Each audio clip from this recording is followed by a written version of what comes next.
Anyway, yes, the second part of the discussion. All right, so everyone, I know that a lot of you must have watched the previous discussion, and that one was a Yep. bit long, but this one's probably not going to be that long since we aren't going to go into detail on the previous trailers and whatnot. But we're going to go into the trailer that was released today, October the 14th, for Yep. Pokemon Sun and Moon. So, what are your thoughts on the trailer? Well, I only saw the American trailer. I'm still trying to find the Japanese trailer, but from what I've seen, oh boy, oh boy. Okay, so we already got introduced to Arceus 2.0, Yeah, which aka Silvally, which pretty much is just that. It's, I mean, even its typing is reminiscent of Arceus's typing. It's yep. it, and the fact that we're getting more items that changes another Pokemon's type. I mean, Arceus has the plates. I wonder what the hell this Pokemon has to hold to change its typing. Because I doubt that they'll make it where, it could also hold plates to change its type, because that would be too much like Arceus, in which case people might just be like, why should I use this when there's a legendary that does this same exact thing, you know? Well, in my opinion, I think it's like it's Arceus for the modern day man or the poor man. I mean, because really, let's be honest. In reality, are you really gonna catch a Pokemon God? Really? Are you really? Do you really have that type of power to catch a Pokemon God and then use it in battle? Well, I think most people do, being as you catch it in, I believe Omega Ruby and Alpha Sapphire, but if not, they did give it away for Pokemon's 20th anniversary during one of the previous months, so I'm Yeah, but that was an pretty, event. yeah, still, people still transfer that to Sun and Moon come January, so I still think that the point stands, why use Silvally when you could have Arc? Well, the thing about Savali that I like is that it evolves from Type Null. Type Null was an anomaly. It was something that we just never really seen before, especially when it's like its name and all that stuff, incorporating it. And we knew that it had a mask and stuff, and so it had limited power behind the mask. And basically, what it's saying is that, according to Cerebi and other sources, it's saying that when it has a strong bond against a strong bond between its trainer, it evolves into Savali. And Savali, I think what's in terms of the items, I think what's gonna happen is that it's gonna be like Mega Rayquaza. You can use whatever item you want, but basically that item, that depending on what kind of item it is, gives you that type of typing. I mean, I don't know. I'm just theorizing right now.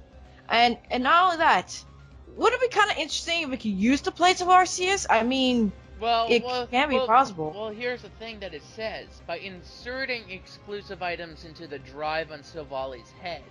So it says inserting exclusive items into the drive, meaning that unless it has some place in its head that accepts something the size of the plates that Arceus uses, I'm gonna guess that there'll be disc-like items reminiscent of how Porygon evolves into like Porygon 2 and Porygon Z, where the upgrades are pretty much just DVD or CD-ROMs.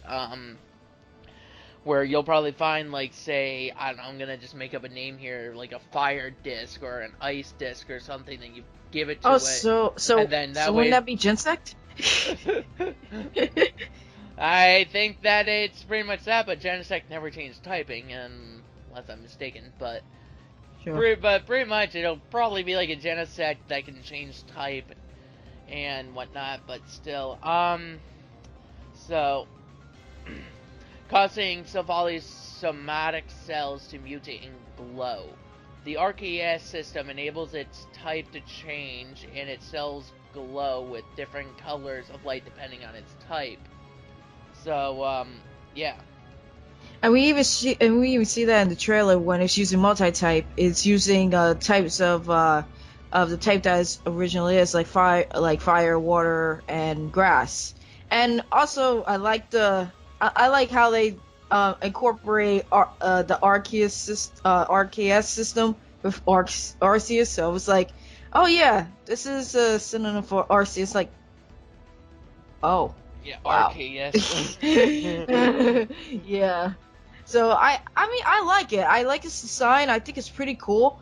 Some people are also saying that this is a combination of the starters and some other Pokemon, but I don't really see that in this design. I just Yeah. see, Yeah, yeah, basically something of yeah, I see different generic. origin. Yeah, I see different generic features from different types that aren't really reminiscent of any specific Pokemon, but where they're pretty much like, okay, what represents what? Where the person who created this Pokemon was like, okay, we need something that pretty much, when you think of it, when you see it, you think of water. When you see this, you think of steel. When you think of this, or when you see this, you think of this type and whatnot. That way, sort of like, okay, you see a frog's leg. What is the first thing you think of? A pond, Yep. water. So, if someone was to use, say, a fish's fin, a fin from any fish, it doesn't matter what fish, you think water. Yep. So you're going to think water type. It's just like using a wing from any bird type Pokemon to create this thing to give it a flying typing or whatever the fuck. You're Yeah. going to think of flying instead of. Yeah. Exactly. So I Sorry. don't really think there's any specific Pokemon that they had in mind that they were going to be like, oh, let's make this like somewhat like 1/3 Frogadier, 1/3 Blaziken, 1/3 this, 1/3 that, because yeah, it's just because that wouldn't be original, that wouldn't be unique. But taking like something generic from from some of the various types and being like, okay, now you mush these together and it creates this thing, so you don't have anything specific from any specific Pokemon, but you have something generic from the type pools. Yeah, and think about it this way. Since you're taking everything generic from the type pools, you're also taking the strongest parts of a Pokemon and making them stronger into one composition. I mean, for the bug legs, bugs are very strong. They're really, really strong. So I can see that being like part of the feed and all that stuff. And like the fins, like you said, of the water type Pokemon, fins can make I guess it can make the Pokemon swim faster. I mean, maybe there's some kind of propels some kind of force where the Pokemon is required to swim. I guess it could swim in like full force and stuff like that. So it's really interesting the way how this Pokemon was composed, and then when it evolves, it just becomes like a lot more, kind of not really digitalized in a way, but more of like, okay, you can see how this Pokemon really comes into play and how its power is used in such a way that they had to use the mask to just, restrict it. Yeah. And oh my god, that muck. I know I knew you were gonna bring that up at some point. It's just terrible. Hold on, let me try to get to that page. There we go. I'm on the Pokemon Sun Moon website right now, looking at various pages or the different things that they announced in the trailer, since they already updated their website. So yeah, it's just, I mean, it makes sense for something that's supposed to be living sludge, because when you think about it, sludge isn't always going to be purple. When you look at this, it may seem like, like that little sand in a bottle that, different colored and whatnot, but it's also toxic, so it still looks like that, where you wouldn't want to go up to this and lick it. Even if you didn't know it was a mug, you still wouldn't want to lick this thing, so it's definitely poisonous, and it does bring that to mind, despite the various colors, so. To me, it looks like acid. It looks like acid with rocks inside of acid. Hold on. I'm so. Hold on. It's thought that its ferocious appetite stems from an inability to maintain its energy levels without a constant influx of toxins. Toxins have accumulated in Alolan Muck's body from its steady diet of various waste products and manufactured materials. This accumulation has brought about a chemical change, producing a new kind of toxin. Wow. Alolan Muck. That's deep. Alolan Muck has the same poisonous crystals as Alolan Grimer, but they're not limited to its mouth. They extend from all over the surface of its body. Alolan Muck uses them to attack, just like any other Pokemon uses their fangs or claws. And these highly toxic crystals are easily knocked loose, making them extraordinarily dangerous. Or I could imagine this having spikes, and toxic spikes in the very least because of this. Okay, so my question is, where the hell is Suicune? I mean, to really be honest, if Alolan Muck is more dangerous than its regular form, and it looks like a big chunk of acid, because I'm never gonna get over that. So, and it can produce new types of toxin. So basically, they're living, breathing piles of acid sludge, which not only produces toxins in his body, and uses poisonous crystals, which I'm pretty sure if one of these things fell off, it would probably look like a little grimy, but it would be like, okay, somebody pick it up, and then 2 days later, they're sick. So I know. Where's that embodiment of the north wind? I believe, right? Where is that Pokemon that's able to purify the most tainted of waters? And the thing is that if these things, wait, I think some kid in Johto probably fucking captured that thing. And before that becomes a storyline in like some other Pokemon game, a region's completely poisoned because a 10-year-old brat in some far-off region ended up capturing Suicune. And it's like, oh, Suicune's gone. You don't need him. It's not working. This is the consequences that you Pokemon players create when you capture a legendary. Exactly. But the thing is that, like, it looks bulky. I mean, in the competitive stance, I mean, I don't know how good it's gonna be, but it looks a lot more dangerous, and yeah. I'm pretty sure it's a lot more intelligent than just the standard Muck. Yeah. But I'm really excited to see it. I think it actually does look cool, and Grimer as well. Although Grimer, I gotta say, it looks like it has cum on it. It actually does. Which is ironic because Muck is backwards for a fancy way of writing cum. Exactly. I mean, I don't know if you're gonna censor this, but it actually does look like it. I don't really censor much. I'm way beyond that point in a lot of my videos. I mean, I try to censor myself by not saying words, but at the same time, if I say them, I say them. Okay. But yeah, and now that we got introduced to the dragons and Bunsweet, and I'm probably missing, and Cutiefly too. Yeah, Cutiefly's evolution, which I believe was leaked out a while ago, accidentally or something, through a screenshot. I don't know if it was accidental, but I'm on the page right now. Anyway, it's called Rumby? How do you pronounce that? Ribombay. Anyway, Rabombi? Yeah. Okay, thank you. Rabombi collects flowers, nectar, and pollen to make his balls. Oh, Lord. Oh, God. Known as pollen puffs. Oh, my God. These may serve as food, and what more, they can also cause effects like paralysis and dizziness. Okay, so... Okay, so you're telling me that serves as food, but can cause status effect illnesses. Who would want that? Well, to be fair, you eat enough of anything, you could die. So, to be fair... But this is balls of pollen puffs. I mean, by the way how it sounds like a Pokemon food.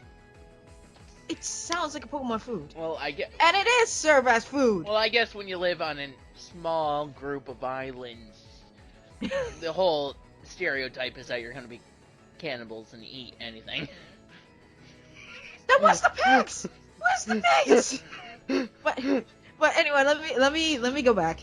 Okay, Rabombi may use puffs to strike their opponents during battles. Some of the pollen puffs that Rabombi makes also have relaxing effects and can relieve tiredness. So wait a minute, you have balls that can cause status effects, but you also have balls that can also relate your symptoms. Maybe it can control the balls, and some Pokemon centers may use them to as like a so they can use the balls that actually heal tiredness and whatnot. May be able I hope to so. wake up a Pokemon that was put asleep in a previous battle. So I could see that, like, how in like the anime you see Nurse Joy using not only say their usual partner for that region, so say in Kanto, like they'll have a typical Chansey, but they'll also have other Pokemon with them that they'll use as Yeah, other nurses and aides and to help them heal, so they won't just use only Chansey. So I could see this as being one yeah, of their other assistants. yeah, and I can actually see this in this Pokemon. I mean, it has the potential to status you, but it also has the potential to heal you, so Yeah. that makes sense. These are distributed around the low region as high price supplements. That makes a lot of Yeah. sense. Rabambe hates getting rained on. They are covered with fluffy hairs to hold the pollen they gather, and the rain makes them wet and dirty. Allowing people know that Rabambe are busily visiting the fields of flowers, you can be sure that fair weather will continue. Much I Okay, I guess Yeah, yeah, I indication. guess that could be useful, for like Pokemon centers as well and whatnot. So yeah, that's good.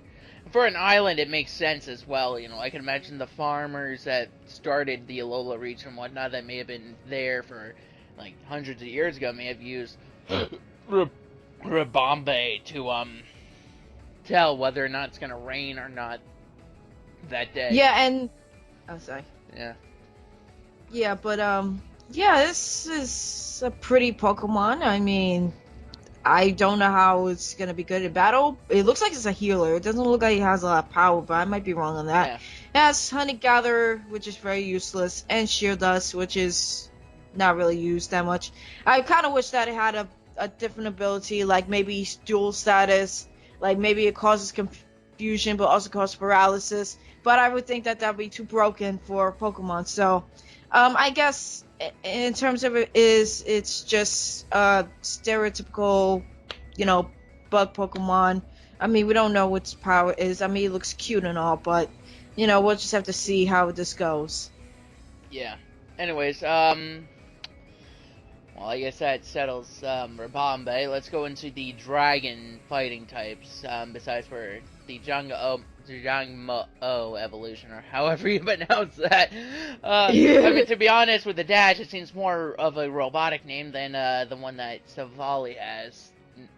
Yeah. But let's go into the evolution Hakamo first. The second stage of that Pokemon. Okay. Just trying to bring it up right now. There we go. Alright, I'll read it. When a Jagamo Okay. evolves into a Hakamo, it breaks from its fellows and begins to live on its own to train itself. Wherever it can find Pokemon to battle against, it seems to appear. Hakamo dances before battle to show its strengths with the Alola region and dancing. Clanging its scales, I wouldn't be surprised if like some part of Galio Lunala is a dance.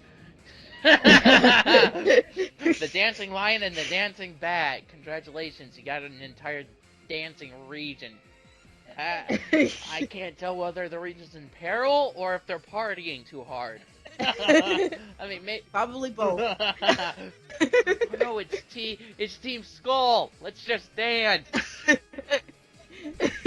Why are you dancing? Because that's all we're taught in this region. Yep, that's true. Oh, when this dance reaches its climax, Hakamo bellows a fierce war cry to challenge its opponent. It's interesting. I could imagine that when you catch a Jagmo, or at least when it evolves, I could imagine it being like, oh, Jagmo just evolved into a Hakamo, and it wants to learn Dragon Dance. I can imagine that as being a thing.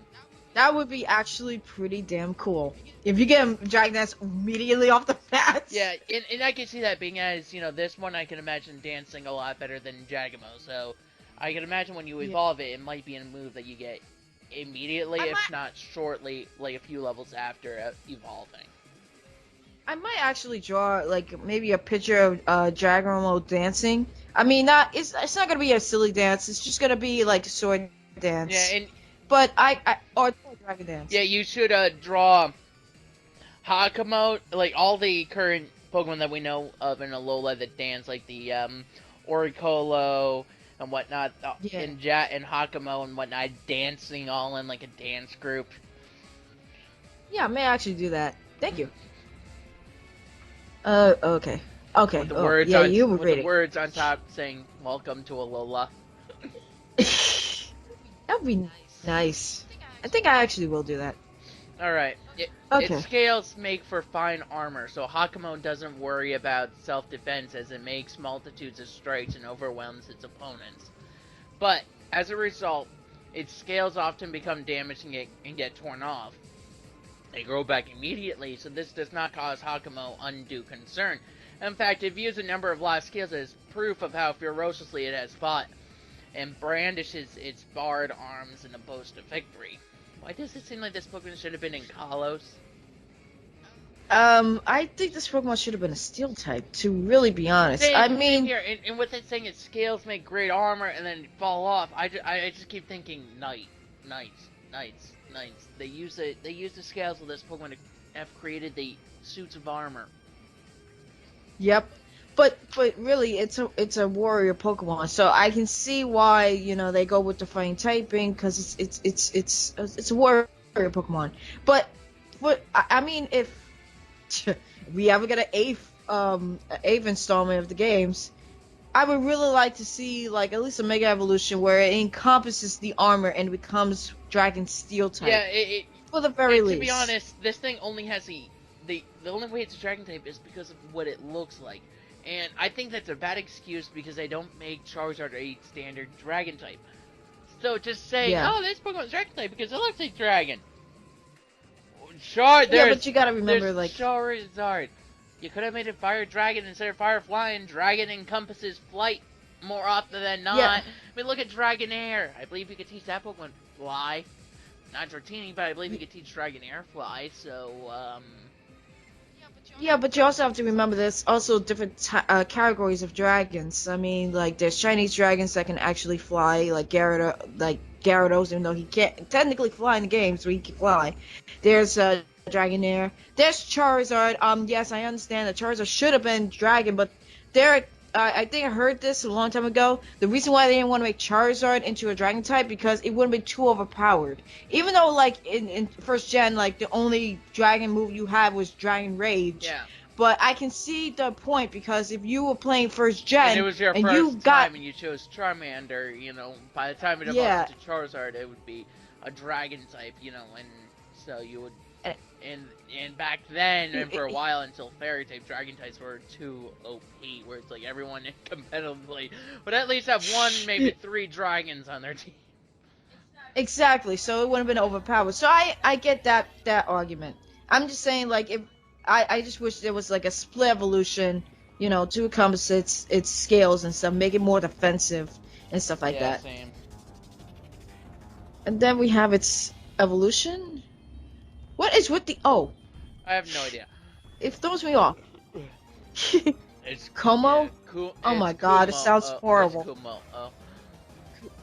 Kumo? Yeah, which I think is supposed Kumo. to sound more Hawaiian, because, when you hear that, you hear, like, the uh-oh thing, it sounds something like Hawaiian. And look at that, it has more scales. It has more scales all over its body. Jeez. As if it was like some kind of emperor. It's just a scaly Pokemon. The one thing I wonder is, in the medieval ages in the Pokemon world, how often were these two hunted? We need some armor, and we need scales. We're too lazy to go make our own armor by mining and smithing. So we need your scales. We'll fight you to the death using the sword made of your own scales. The way how it looks like I think it's gonna be like a defensive Pokemon in a way. Yeah. Just the way how it Yeah, looks. I but can imagine the second stage being more offensive, and then when it evolves, offense goes down and its defense goes up. oh yeah, like kind of like a Scyther Scizor reverse. When Scyther was actually faster than the Scizor, when it evolves to Scizor, it loses speed, but it gains more attack. I gotcha. All right. At the end of Heart's Training. Okay, wait a minute. Hold up. It's Hakamo Mo-O, right? Yeah. And this is Como. Okay, I'm guessing that's a typo. I'm just gonna say Como. Oh, whatever. Anyway, Hakamo'o evolves into this overwhelmingly powerful form. It returns to the land of its birth where it watches over the dragon mode from a distance. There's a legend saying that Komo'o is covered with glittering scales in order to drive away a great darkness covering the world. The reason why these Pokemon seek out battle is to gain the power they need to defeat this darkness. When it detects someone approaching, this Pokemon rings its scales to announce its presence. It has no desire to battle against weak Pokemon, obviously. Okay, and then Komo'o's greatest move is the uppercut. So Dragon Uppercut. Yeah. It swings his arms from below in a great punch and skill and force, and it's flying into the sky. By raising his arms aloft, it can generate a force powerful enough to change the face of the surrounding landscape. I really doubt that, but alright. Go do what you think. Anyway, Clanging Scales, this a move that only Komomo learned.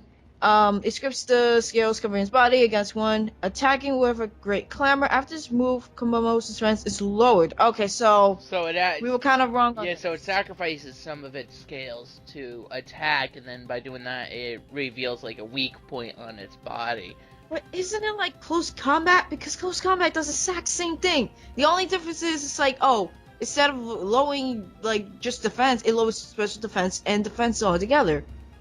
Yeah, it really makes very little sense. I really would kind of wish that it was a different attack. I mean, like the same attack is fine, but like maybe instead of okay, it loses defense but it gains attack. So basically, make it like a double-edged sword.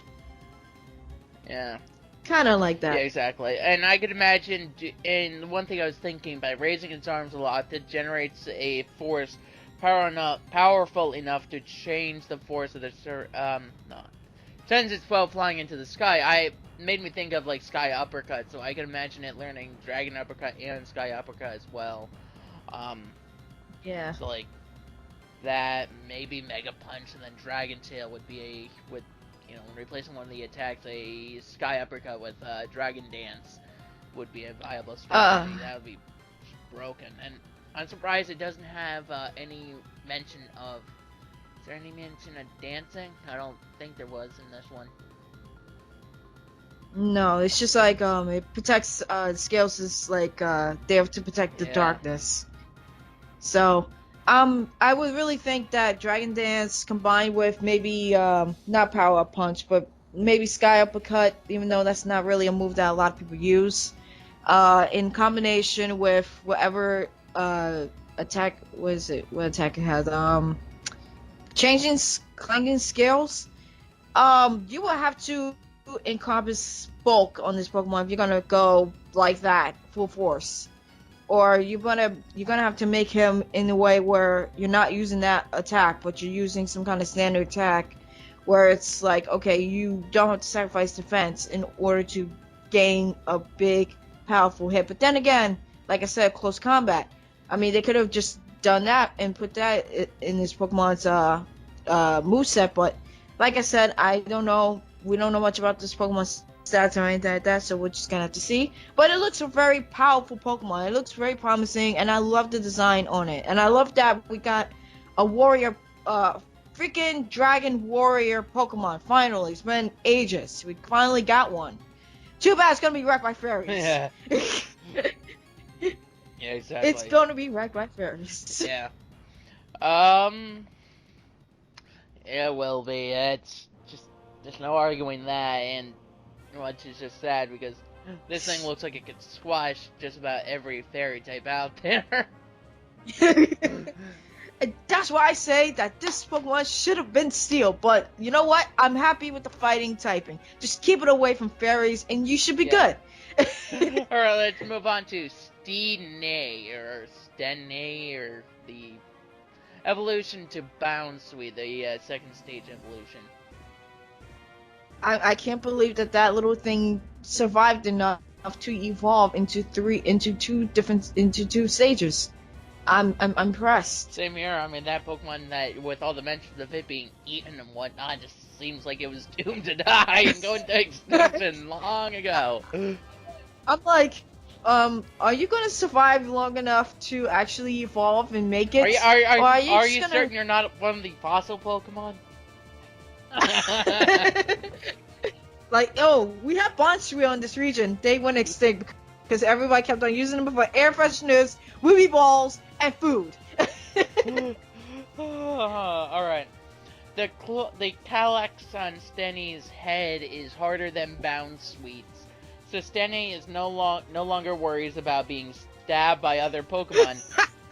As Bound Sweet, this Pokemon may have preferred to run away from others, but now Stenny and other Pokemon can play together. Upon evolving, this Pokemon's fragrance becomes even more delectable. Oh God! Another air freshener. What? But it also gains a tomboy-like personality. Living together with one is quite the ordeal. As it moves around, it spins its Cliax, striking nearby objects, but Stene couldn't care less. Oh God. Wow. Stene unleashes combo moves using the Cliax on its head and its hard legs. First, it smacks opponents with the Cliax on its head. When the opponent flinches, it lands a whacking great kick that usually does the trick. Oh, dear. Just when this Pokemon could not get any weirder, creepier, and now we have a plant that just circles around and just destroys objects. Great. With a nice, big, goofy grin. I keep this thing away from all museums, like, ever. And I like how they said this. The Clinax on Steeny's head is harder than Bonsui, so it doesn't have to be worried about being stabbed by other Pokemon. Stabbed? Stabbed. Okay. Okay. What type of Beedrills live on in Alola? That's the one thing I'm wondering about, because, correct me if I'm wrong, but Beedrill has, like, the largest stingers and whatnot. Yeah. I mean, I could be mistaken, but it just seems like the one Pokemon that, if you could be stabbed by any other Pokemon, you'd go with any other Pokemon but Beedrill. But then again, you got bird Pokemon that have like these long beaks that are like true. drills, so and they go after fruits and grass Pokemon. So, but and I love that it's like, oh, this Pokemon does not run away. No, it wants to play with the other Pokemon, even though it might not know that it might be in danger. I know. Just one stage ago, it was pretty much eaten and used as an air freshener. Now it's like, oh, I evolved. Let's play. Like, no one wants to play with you. Hey, if I was to go through a spontaneous evolution and I had the memories of being threatened to be eaten and used as an air freshener, I would still run the fuck away. I don't care if I just evolved. I would run away. I'd be like, don't kill me. Don't kill me. Don't kill me. I know I changed shape, but don't kill me. And you're still a fruit Pokemon. Yeah. You're still a fruit. Meaning Pokemon are gonna come after you. Meaning that you're always going to be a Pokemon of prey. Yeah. We haven't even gotten to what's that Pokemon's name? Oh my god, I forgot. The Woodpecker Pokemon. We haven't even gotten to that yet, and they haven't even showed its evolutions. But I'm pretty sure it's gonna go after the Stiny, and then it's gonna be like, yeah, food. That's all I see you as. Yeah. But and I like the fact that its fragrance becomes more potent, so it becomes more of an air freshener for people to keep around, while keeping it in a 6x6 room, while it spins around and just dances and spins around, just knocking things around, becoming a tomboy rather than a dainty princess, which makes sense. But then again, it's like, okay, I don't care. I'm oblivious to everything that's around me, which I don't know how that's gonna work, considering that you literally was terrified a pre-evolution ago. And then it has a devastating kick with great force. So this Pokemon kind of seems like it should have been grass and fighting, from the way how it moves around, from the way how it delivers kicks, and the way how it has a tomboyish personality. And from the way how it sounds, it reminds me of Curlia in a way. So it's the grass type of Curlia. And if you really, really, really think about Curlia it. should have been psychic fighting. Yeah, but they made a split evolution for Garbodor for that. So Yeah. that works Yeah, out. but this But one, in the very least, I don't care if the final evolution was to lose that fighting typing, this one should have been fighting as well. yeah, but we already got enough fighting Pokemon as it is, and really, do you really need more? Exactly. And then we got the evolution of it. Oh my god, what the hell is this? Queen of the fruits, the Sarina. Serena. What fruit is this anyway? What's this based off I of? have no. I know Bonsuru is based on Bonsuru. We need Wait. Gaijin Goomba here. We need that guy to tell us what the this Pokemon is. What the fruit is this? It looks Tasty. majestic. It does, and it looks tasty. I don't care. I don't know if I want to taste something that's coming out of whatever balls or thing that's coming out of it. It looks like turnips. But then again, it looks like eggs, so I don't know. Yeah. And this thing's small. It's only 311. Wow. Anyway, Tazarina. Oh, yeah. Was it your turn to read? Yeah. I think it was your turn to read. Sarina has the nature of high-class nobility. Any Pokemon or human that approaches it with evil in mind will be punished forthwith. Oh god. It even turns its fearsome glare upon its own trainer if the two of them are not fully in sync, or if its trainer orders it to use a move that will be ineffective. Only the strongest of Stene are able to evolve. When this happens, the Stene evolves with the blessing of other Stene. It then uses its strength to protect the bound suite. Sarina is a high-kicking virtuoso. Oh, there we go, another kick. And a virtuoso as well, meaning it sings. First we had dancing, now we have singing. It just seems like this region is nothing but a party. I'm surprised. It's not surprising anymore about them thinking that Team Skull is a fucking threat.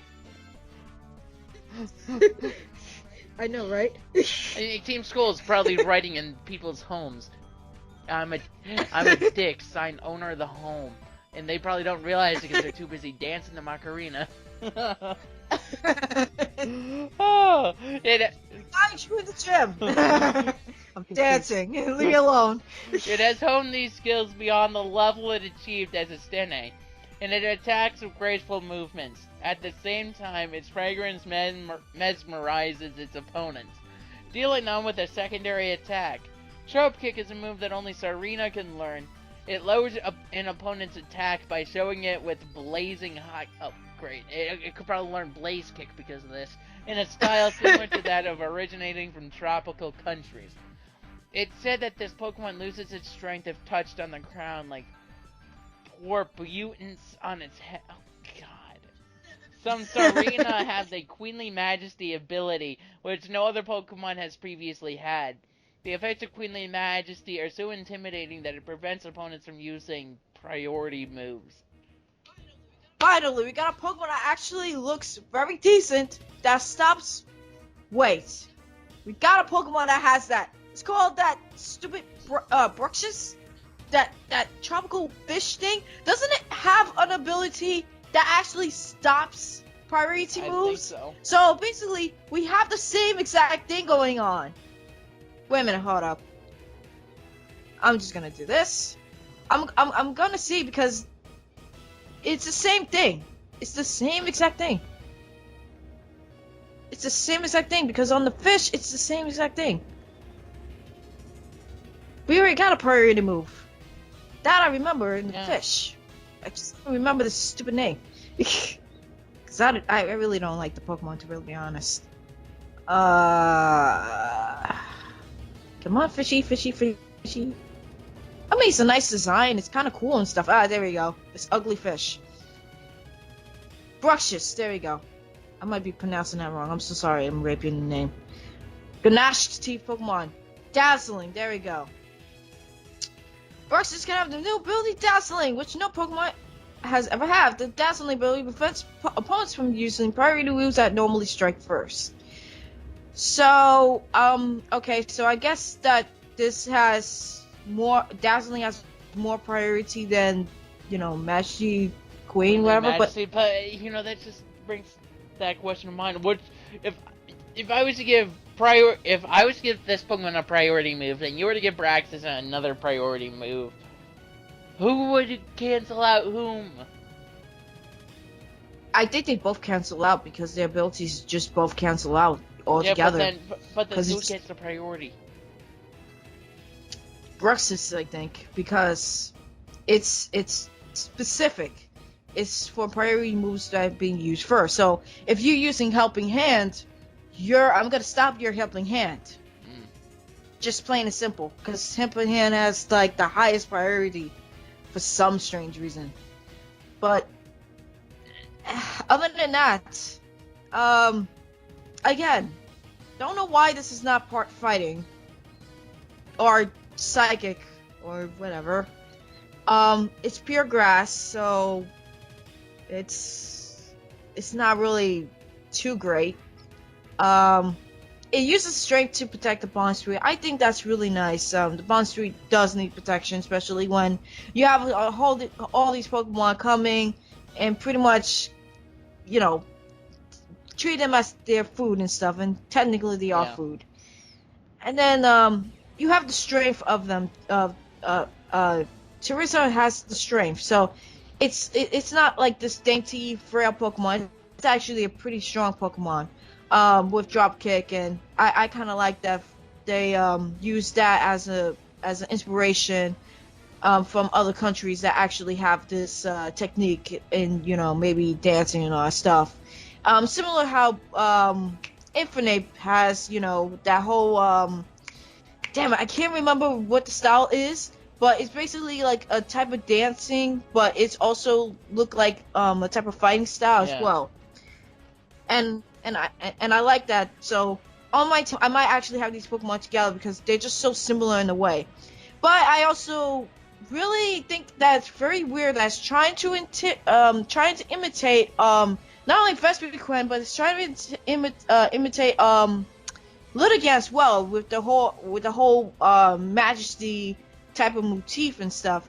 Like in 5th gen, Lidigans, if they're not taken care of properly, like how hard it is to take care of them, then they're not gonna they're not gonna be on the they're not gonna be pretty and stuff like that, and it takes like a good trainer to actually do that. And with this, it's just like Teresa, well, you need to be in sync with it, otherwise it's not really going to think that you're a great trainer. It's gonna think that you're trash. So I like how these Pokemon kind of judge you on the way how you treat them, how you raise them, and how you use them in battle, as opposed to just having a Pokemon where it just has a stiff personality and it doesn't have anything to do with the trainer. So I really do like that it's synchronizing the trainer's thoughts and feelings and methods towards how it becomes better within itself, rather than just being better as a standalone Pokemon. Yeah. Leaf Guard's not that great. It's in the sun. I still think it has balls. But Queenly Magi will be the better choice. I mean, if you're using this, use it on maybe, I don't know, a sunny day team if you really want to use Leaf Guard. But I really don't know what strengths are going to be, but it looks like it's a pretty promising Pokemon. I'm going to give it a shot. Yeah.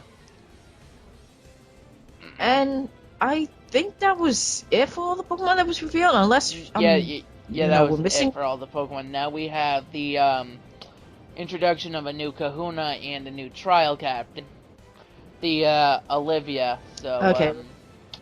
So we know 2 of the trial captains now, and the name of the second island, Akala Island. So what are your thoughts on Olivia?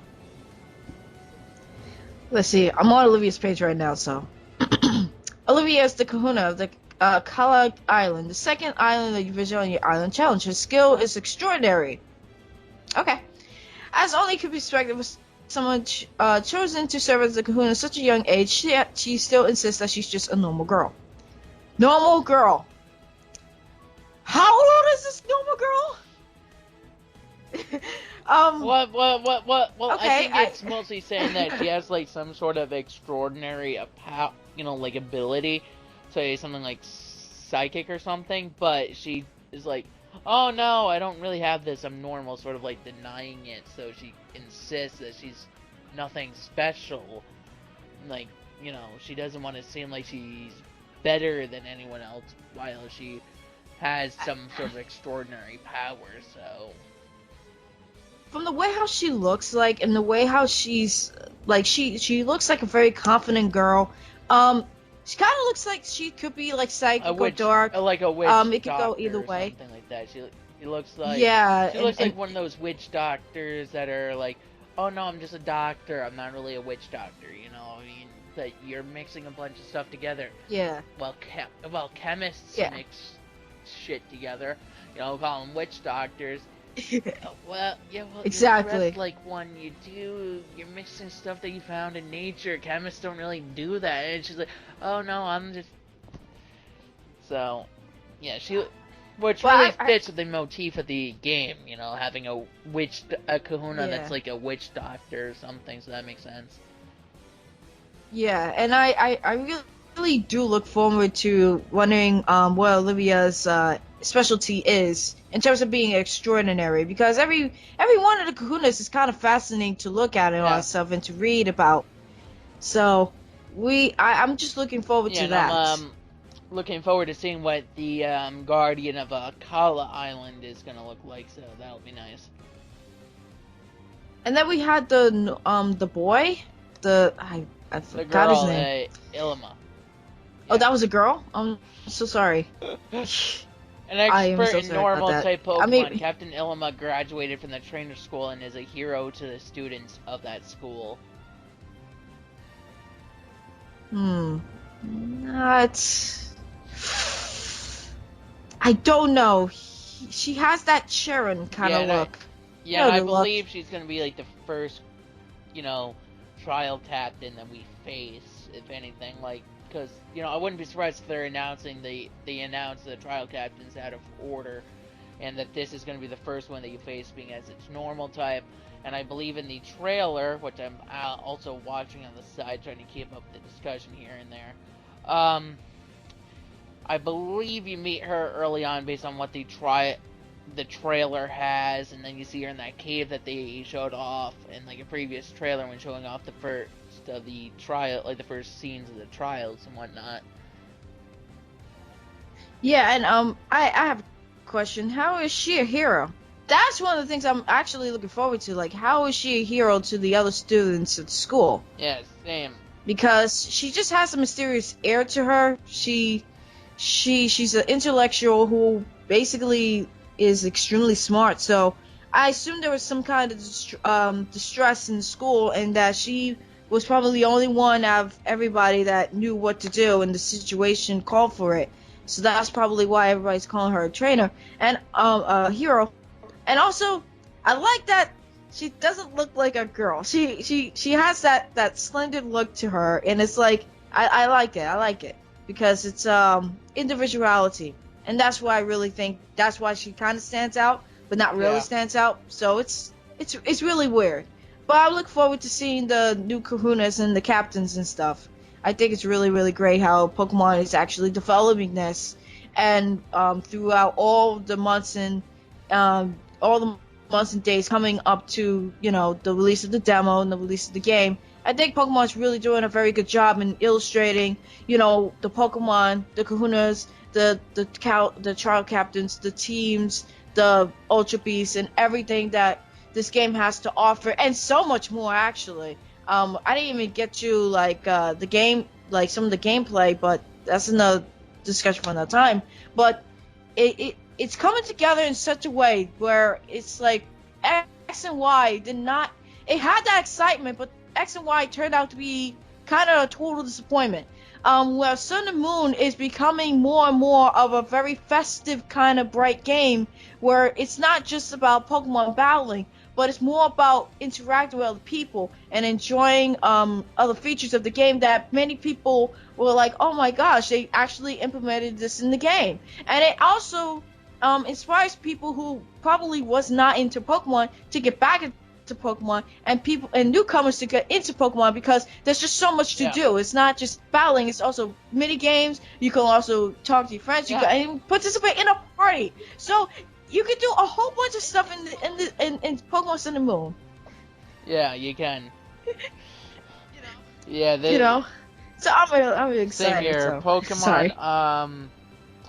Sun and Moon, you really seem like they're gonna be a huge celebration for the games, and they're gonna just really help get these series a lot more attention and whatnot. So it really seems way more popular. It seems like it's gonna be a popular game that a lot of people are gonna look forward to.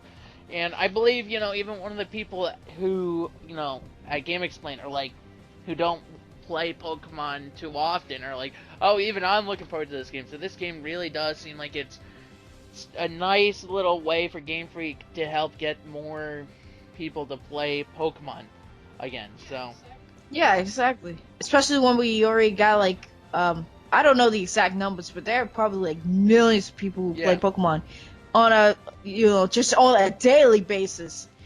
So this game is really really good. I'm pre-ordering it on Saturday. I'm getting Pokemon Sun, by the way, like I said before in our previous discussion, and I'm getting Lennon all the way. same. Yeah, Even if he becomes a wrestler, I'm getting him. But I really had a lot of fun with the discussion and stuff like yeah, that. and So I really I'm look looking forward to forward to it. the demo. And guys, keep it, guys, for any more discussions with Phatmon or even myself and any other guests regarding Pokemon or any other game series. Keep it to my YouTube channel, and stay tuned for my Pokemon Sun Let's Play coming November 30th, and the demo gameplay coming to my YouTube channel on the, hold on, let me check the calendar, coming on October 24th. Alright guys, there will be more discussions with Phatmon in regards to Pokemon Sun and Moon, especially the demo, and our first thoughts on the games after they are released in November. So, yeah, comment, like, subscribe, and we'll see you guys next time. See Bye. ya.